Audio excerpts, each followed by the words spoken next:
Mr. Vint, what was life like before the internet?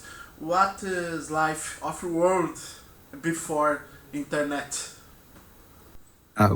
First, let me say I'm Vint Cerf. I'm Vice President and Chief Internet Evangelist at Google, and I've been there since 2005. But I've had much to do with the internet since the late 1960s. So I can tell you what life was like before the internet. We read books, we sent letters to each other, we sent email, we had distribution lists, but they were in isolated islands. Email was invented around 1971. And there were companies like MCI and others, CompuServe and so on, that offered email to customers, but they could only communicate with other subscribers.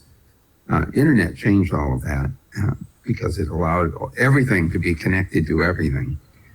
So before the internet, we didn't have nearly the same ability to discover information, to discover each other, to share what we knew, and to make use of remote resources anywhere in the world. So life has changed pretty dramatically as the internet became more and more available, and most notably around 1989 when it became commercially available, as opposed to being solely available to parties that were sponsored by research organizations in the U.S. government research organizations. So life changed a lot as the internet became commercially available, and it changed even more, of course, when the World Wide Web arrived, first in late 1991 and then much more visibly in 93 and subsequently the rest of that decade. Well, what was decisive for the success of internet? Well, I think the primary success is that it was seen as a large-scale collaboration among a number of different parties. Robert Kahn and I did the original design work in 1973, building on our experience with a predecessor packet switch network called ARPANET. And that design was published in the IEEE Transactions on Communications in 1974. And by the end of that year, my team at Stanford, where I was leading the Internet Research Program, produced a specification, a detailed specification for a protocol called Transmission Control Protocol, or TCP, which was intended to allow computers anywhere on any network to communicate end-to-end with each other. The implementation of the Internet protocol started in January of 1975 at three places: Stanford University, University College London, and Bolt, Baranek, and Newman in Cambridge, Massachusetts. And we discovered very quickly, as we started implementing the specification, that we had made mistakes in the design. And so we had to refine the design and re-implement. And we went through 4 iterations of that. And one of the things that happened as a result was the splitting off of something called the Internet Protocol from the original TCP, and the creation of another real-time protocol called User Datagram Protocol. So TCP and UDP became parallel protocol systems, TCP for the reliable transmission of files and information, and UDP for real-time transactions, including packetized voice and packetized video, which is what we are using at this very moment. So the development work took place initially with the sponsorship of the American Defense Advanced Research Projects Agency. But very quickly in the 1980s, we saw the National Science Foundation, NASA, and the Department of Energy in the US also invest in building internet networks and interconnecting them. And as the 1980s unfolded, we saw other research organizations around the world starting to implement the TCP/IP protocols and finding ways to interconnect with each other. By 1989, we saw commercial networks being created to offer internet service to the general public and the private sector. And Tim Berners-Lee introduced the World Wide Web in December of 1991. Not too many people noticed that, But it turned out that there are a couple of guys at the National Center for Supercomputer Applications in Illinois who said that the text-based World Wide Web that Tim Berners-Lee showed ought to have a graphical user interface. So they developed a new, essentially, browser called Mosaic, which allowed a graphical interaction with the World Wide Web. And that became commercialized by a company called Netscape Communications in 1994. And that company went public in 1995, and their stock went through the roof. And it started what we've been calling the dot boom period, where venture capital was throwing money at anything that looked like it had something to do with the internet. And so a lot of money got spent. And then around April of 2000 or so, a lot of the companies that got started didn't have enough revenue to keep going. So we had a lot of dead bodies around. But companies that got started during that dot boom period, some of them have survived. One of them was Amazon, and another one was Yahoo, and another one was Google, among others. So the period after the 2000 still resulted in rapid escalation of the scale of the internet, more and more implementations, more networks being interconnected. And then in 2007, a very dramatic development happened, and that's the smartphone coming from Apple, its so-called iPhone product, which gave you mobility. It gave you access to the internet wherever you could get a mobile signal. It had a display, it had a keyboard, it had a soft keyboard. It had the ability to access web pages and to interact with the World Wide Web. And so it gave two values. First of all, it made it easier to get access to the World Wide Web no matter where you were, if you could get a mobile signal. And second, it made the mobile even more valuable because it got access to all the resources of the internet. And so here we are in 2023. About 2/3 of the world's population have direct access to the internet, and a great many of them get access to it by way of either mobile frequencies or by Wi-Fi, which is a kind of a local area radio-based network. So we are in a very rich period of time now where internet is widely available. And the next important step beyond a terrestrial internet is an interplanetary network, which we can talk about perhaps a bit later. Okay.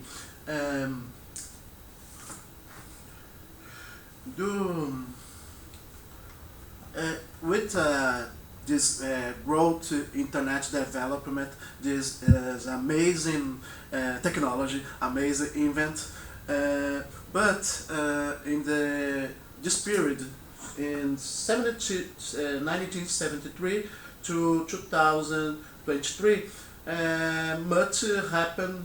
Things happen with internet, revolution.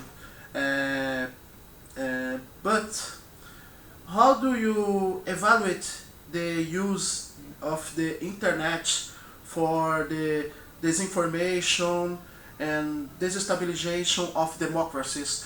What you think? What you analyze this situation with the fantastic invent? This way. I can tell you that from the beginning of the project in 1973 until approximately 1989, the only people who had access to the internet were people that had government research contracts or were part of academia in other parts of the world. But as I said, in 1989, we started to see commercialization. And in the subsequent 25 or so years, virtually anyone who wanted access to the internet, in theory, could get access to it. And the consequence of making it available to the general public meant, and on top of which the World Wide Web, of course, being accessible as well, has led to virtually anyone who wants to post things on the internet to do that. And the sad fact is that there are some people in the world who don't have your best interest in mind. They would like to influence your thinking. They would like to persuade you of things that perhaps you shouldn't believe. And then there are even more inimical things like phishing and ransomware and malware attacks and denial of service attacks. So when you get to the general public, you end up inheriting all the good and the bad things about people, and they make use of or abuse the internet's technologies. And so we wind up having to find a way to defend against that. And not surprisingly, many countries around the world are saying, well, our citizens are at risk. We need to do something. We need to regulate. We need to legislate in order to make the internet a safer place. Generally speaking, passing laws that declare that the internet should be safer doesn't do very much unless the engineers can figure out how to implement that. And the application providers figure out how to protect their subscribers. So there's still a lot of work to be done. Some of the work to make the internet safer can be done using technical means. For example, we use cryptography to protect confidentiality now almost uniformly throughout the World Wide Web using what's called the HTTPS protocols. We also urge people to use two-factor authentication, which means more than usernames and passwords. There's an additional piece of hardware, for example, or an additional transaction that validates the customer's identity, again, to prevent someone else from pretending to be you and taking actions on your behalf. So there are technical steps that we can take to make the internet a safer place and to respond to the government concern about the safety of citizens. We can also pass laws that say if we catch people doing harmful things on the net, there will be consequences. Of course, we don't necessarily have the ability to catch everyone who does a bad thing, but if we can warn everyone that if we do catch them doing harmful things, there will be consequences. I'm sure you'll note that the internet is a global system and traffic can go from one country to another, generally speaking, very freely. The consequence of that, of course, is that someone who's doing harmful things could cross international boundaries and hurt people in other countries. So if we really want to solve this problem, we have to have cooperation between countries to track down and hold accountable people who are doing harmful things. So that's going to require some agreements, possibly even treaties, in order to allow for countries to cooperate to track down these harmful behaviors, people who are behaving harmfully. In addition to all that, I think we can also say in our respective societies that our society does not condone bad behavior on the internet. We can say, don't do that. It's harmful and it's wrong. Just don't do that. Now that sounds kind of weak, but as you must know, in any given society, if the bulk of the society agrees on certain norms and behaviors, that puts peer pressure on people to not behave badly. Think about places where countries say smoking is not allowed inside this building, or you must wear a seatbelt if you're driving in the car, and if we catch you driving without the seatbelt, there will be consequences. So laws and norms can also be very powerful tools to make the internet a safer place. I would not tell you that we have achieved the objective yet. There's still a lot of work to be done, including the international agreements. So this is a topic of considerable conversation in the Internet Governance Forum, for example, and in other places where internet policy is being considered. Continuing the issue, Vint, do you believe in the risk of internet fragmentation? For example, RuNet on Russia, the control of internet inside China with our big tech, Chinese big techs. How you observe the scenario, internet fragmentation? So certainly the value of the internet is directly proportional to its connectivity. And so attempts to fragment the internet, to introduce sort of national data structures that are geopolitically defined and create barriers to transborder data flow really harms the value or reduces the value of the internet. If China or Russia or some other country wants to isolate itself from the rest of the internet, they're free to do that. There's nothing that anyone could legitimately do to stop that.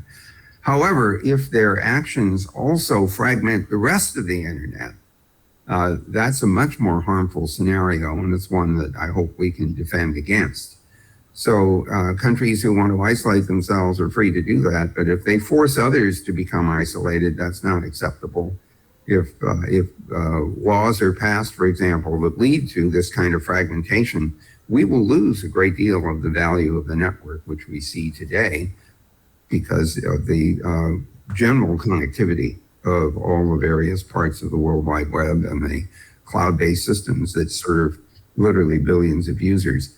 So I am concerned about trans-border interference from countries, whether that's injecting misinformation and disinformation into another country for purposes of destabilization, or introducing laws that will fragment the internet, or deliberately harming the routing structure of the internet by introducing false information. All of those things, I think we need to demand that those practices be terminated because of the global harm it could do.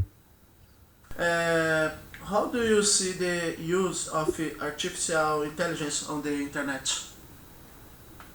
Well, let me distinguish for a moment internet and artificial intelligence, and let's just talk about artificial intelligence and machine learning to begin with.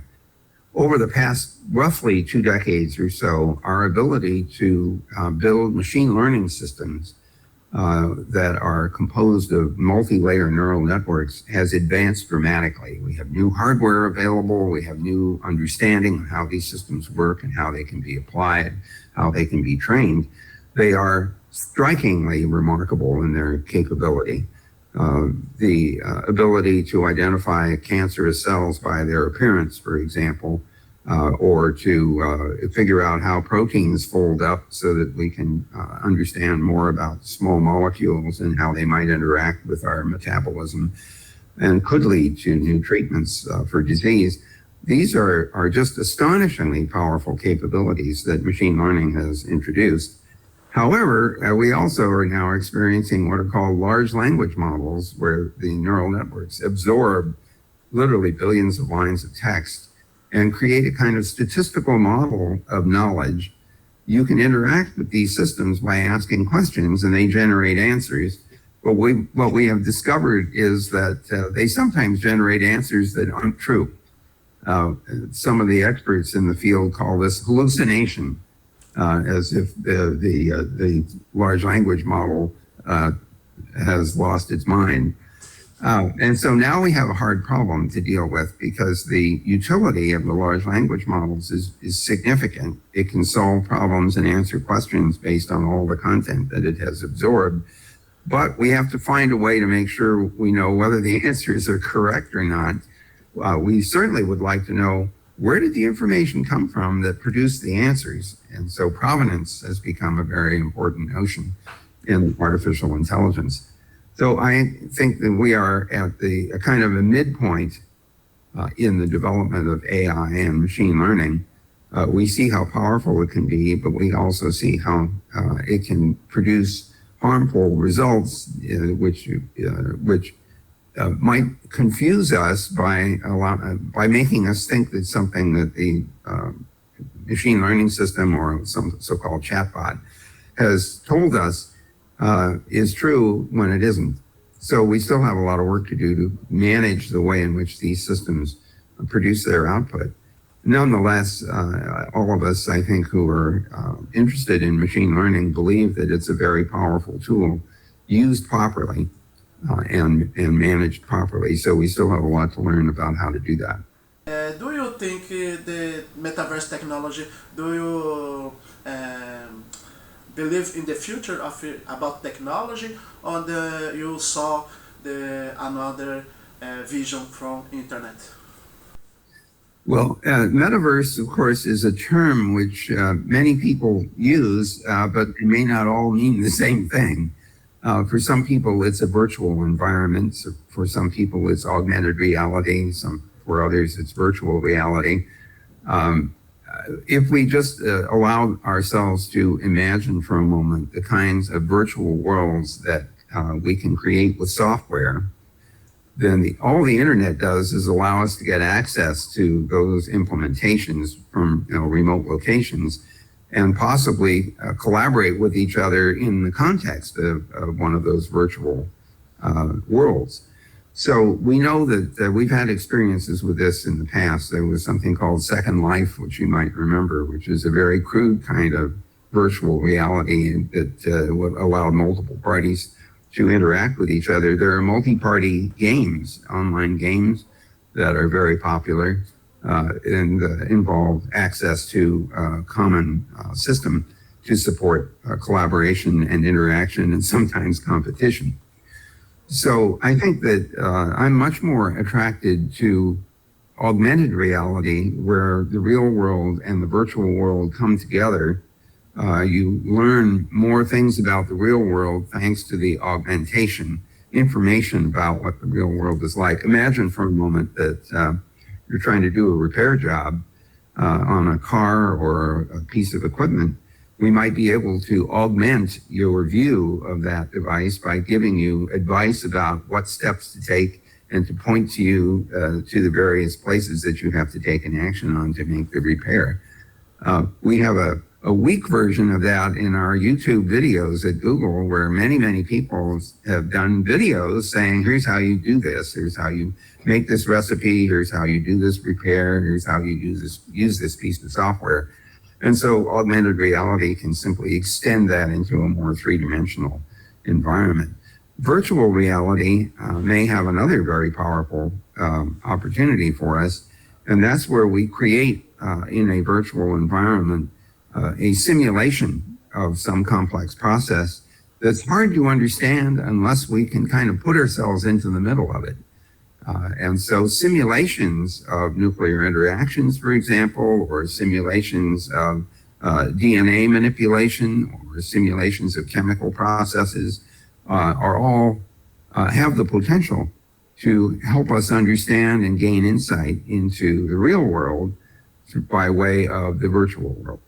So I'm expecting a lot of exploration of some of these technologies to help us understand our world better, and maybe to solve problems that might have been too hard to tackle without the benefit of these kinds of tools. Vint,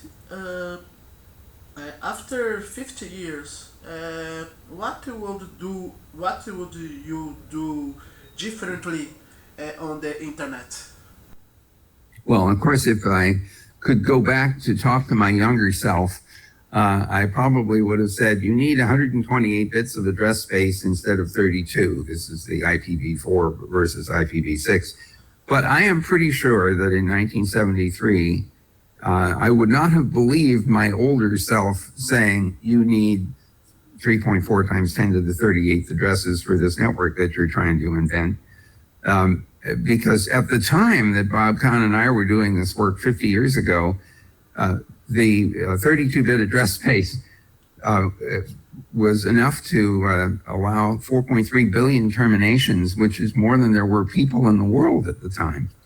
So I probably would not have believed the need for this larger address space, even though we now know that it's necessary. There are a few other things that I probably would have done differently. I think that I didn't handle mobility as well as I would like, and we're seeing some better solutions to allowing people to move around and get access to the system conveniently.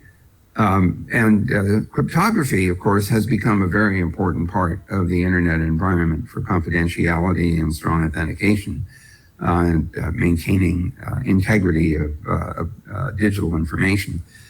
We could have introduced it sooner than we did. I am frankly glad that we didn't, because I think that in the earliest days of internet, introducing some of the cryptographic mechanisms that require key management, which is a fairly complex discipline, would have impeded our ability to get the bugs out of the original basic internet design.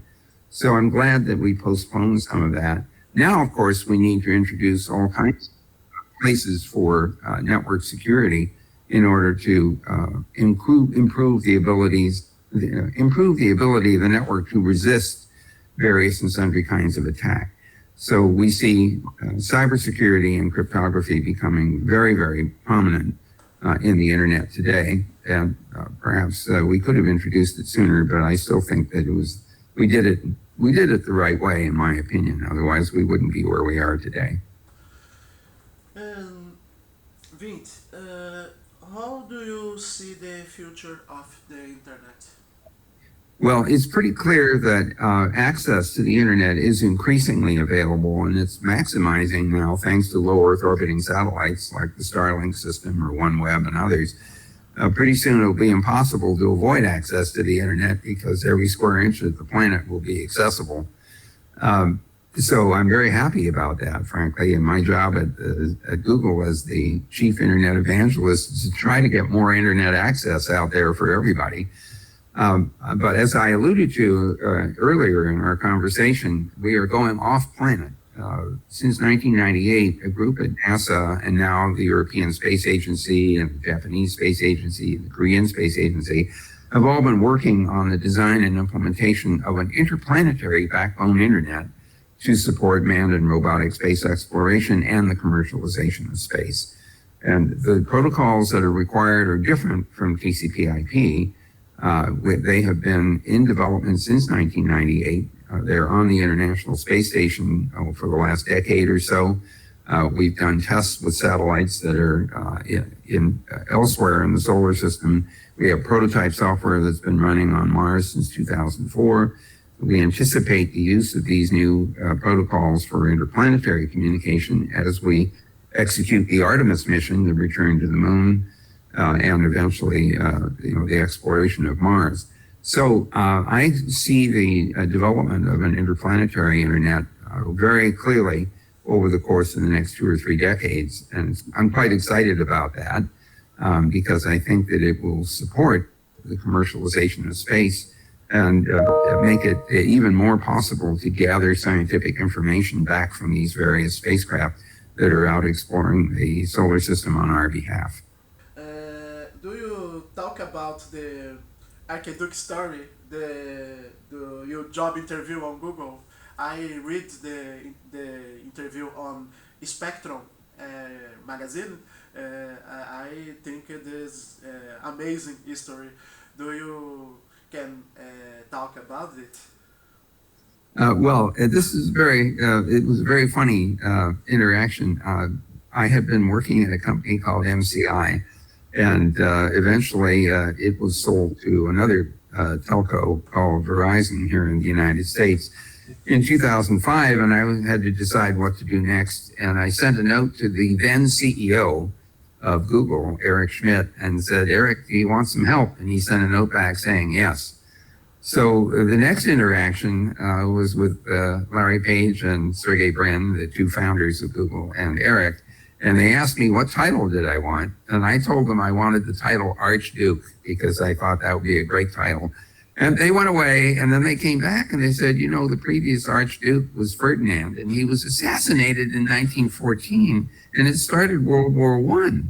Maybe that's a bad title. Why don't you be our chief internet evangelist? And I said, okay, I can do that. And when people say, well, what does that mean? I said, the answer is we're making it up as we go along.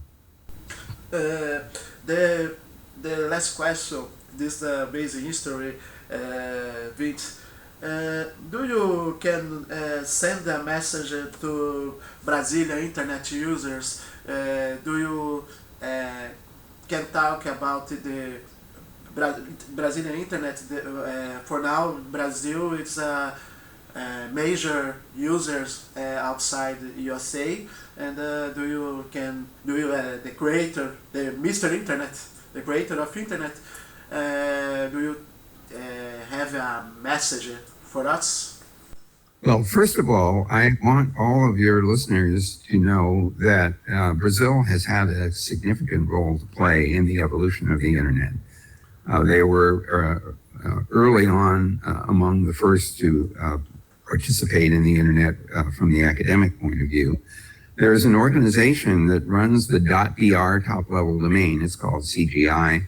And the leaders of that have contributed enormously, not only to the technology of the internet, but also to its policy. So, for example, in 2014, there was a meeting called Net Mundial, which was hosted in Brazil, and it led to some very important insights and documentation of principles that we all wanted the internet to follow in order to make it more useful, safer, and more secure. So I want the Brazilian population that is listening to this to know that Brazil has contributed significantly and continues to contribute to the evolution of the internet, not only in Brazil, but in the rest of the world as well. And I'm very grateful for that.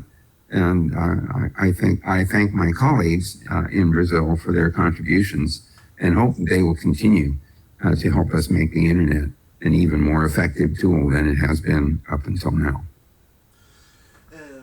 Vint, it's a pleasure to talk with you. It's a pleasure to interview you. Thank you so much for this talk about the internet and the future. We're so proud to talk with you. Well, thank you very much for allowing me to take this time with you. Your questions were very thought-provoking, and I hope I answered them adequately. And I suspect that we'll see each other, if not in person, certainly on the net.